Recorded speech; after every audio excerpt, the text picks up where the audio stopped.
சிவகங்கை மாவட்டம் மானாமதுரை அருகே கல்குறிச்சி கிராமத்தில் அமைந்துள்ளது கல்குறிச்சி அரசு உயர்நிலைப்பள்ளி. இப்பள்ளியில 400க்கும் மேற்பட்ட மாணவ மாணவிகள் படித்து வருகின்றனர். இன்னையில பாத்தீங்கன்னா அரையாண்டு தேர்வு கடந்த டிசம்பர் 9 முதல் 10ஆம் தேதி வரை 6 முதல் 10ஆம் வகுப்பு வரை மாணவ மாணவிகளுக்கு நடந்து முடிச்சு. இந்நிலையில தான் கடந்த சனிக்கிழமை இந்த பள்ளியில பாத்தீங்கன்னா கடந்த வருடம் எழுதிய பேப்பர்கள், சேர்கள், உடம்பு சேர்கள் எல்லாம் எடைக்கு போட்டிருக்காங்க. அதுல பாத்தீங்கன்னா இவங்க தவறுதலா பாத்தீங்கன்னா அரையாண்டு பரீட்சை எழுதிய பேப்பர்களையும் சேர்த்து இதுல போட்டு எடைக்கு போட்டு அனுப்பிச்சிருக்காங்க. ஆசிரியர்கள் நேற்று விடுமுறை விடப்படும் முன்னாடி அந்த பேப்பர் எல்லாம் திருத்துவதற்காக தேடிய போதுதான் அவங்களுக்கு அதிர்ச்சி கேஸ் இருக்குது.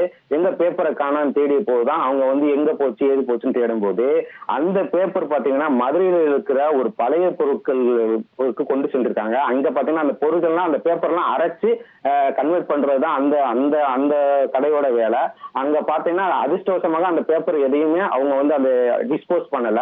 இடையில பாத்தீங்கன்னா அந்த ஆசிரியர்லாம் இங்க இருந்து போய் அந்த பேப்பரை மீட்டுட்டு வந்திருக்காங்க. அந்த பேப்பர்ல என்னென்ன பேப்பர் இருந்துச்சுன்னா 9ஆம் வகுப்பு கணிதத்தோட 28 பேப்பரு, அதே போல 10ஆம் வகுப்பு கணித தேர்வுத்தாளோட 28 பேப்பரு, மொத்தம் 56 பேப்பர்களை மீட்டு வந்திருக்காங்க.